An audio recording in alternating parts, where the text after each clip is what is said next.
My name is Mara Karlin. I'm Associate Professor of the Practice of Strategic Studies at Johns Hopkins School of Advanced International Studies. I'm also a non-resident senior fellow at the Brookings Institution.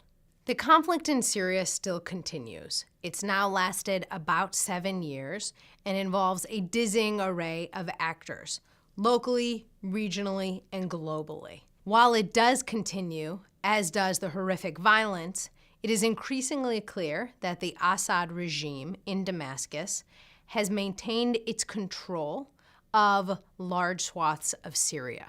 Understanding who is aligned with who in Syria is an exhausting and complicated process. There are a multiplicity of actors. Inside Syria, you have a variety of opposition groups. You also have the Syrian regime in Damascus led by Bashar Assad. You have the Iranians, who are supporting Assad, Hezbollah, who supports Assad, the Russians, who support Assad. You also have the Americans, who do not support Assad, the Turks, who are playing a role because they are fighting with some part of the opposition who is fighting Assad.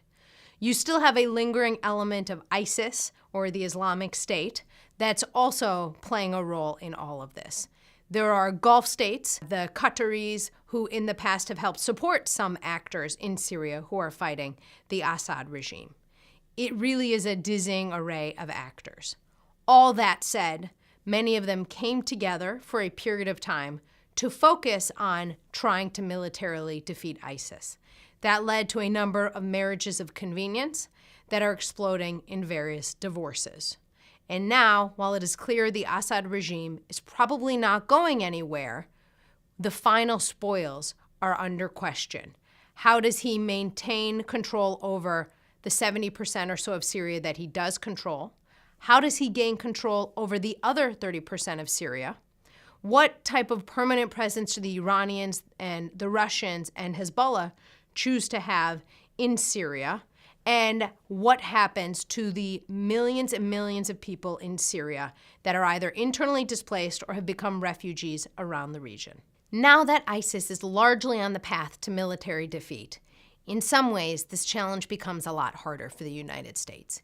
It means you have to deal with issues like political reconciliation, stabilization, and reconstruction. Moreover, the United States needs to figure out what its priorities are in the Middle East. Post-ISIS, does it want to maintain a military presence in Syria, for example? And if so, why? Is it to counter the Syrian regime? Is it to counter the Iranians? Is it as a bulwark against the Russians?